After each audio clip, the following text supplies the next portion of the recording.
Rheumatoid arthritis ட்ரீட்மெண்ட்டில் உங்களுக்கு இந்த ஸ்டீராய்ட்ஸும் NSAIDs pain கில்லரை பற்றியும் பார்த்தோம். இதில் ஸ்டீராய்டுனா பயப்பட வேண்டியதில்லை. இதில் வந்துட்டு ஸ்டீராய்டு அப்யூஸ் அப்படின்னா என்னங்கிறத நம்ம கொஞ்சம் பார்த்துக்கலாம்.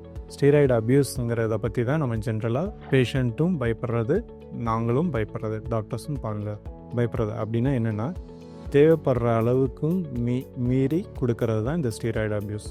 அளவுக்கு அதிகமான ஸ்டீராய்டு டோஸை பேஷண்ட்டாவோ இல்லை டாக்டர்ஸ்க்கு தெரியாமல் எடுத்துக்கிறப்பையோ இல்லை அளவுக்கு அதிகமான நாட்கள் எடுக்கிறப்பையோ அவங்களுக்கு அந்த ஸ்டீராய்டுக்கான டிபெண்டன்சி வந்துடும். அந்த ஸ்டீராய்டு மருந்தை நாளைக்கு நம்ம நிறுத்தலாம் அப்படின்னு நினைக்கிறப்ப அவனால் நிறுத்த முடியாமல் அதை எடுத்தால் தான் நல்லாயிருக்கு, அதை எடுத்தால் தான் நல்லாயிருக்கு அப்படின்னு அதை போட்டுக்கிட்டே இருந்துகிட்டு இருப்பாங்க.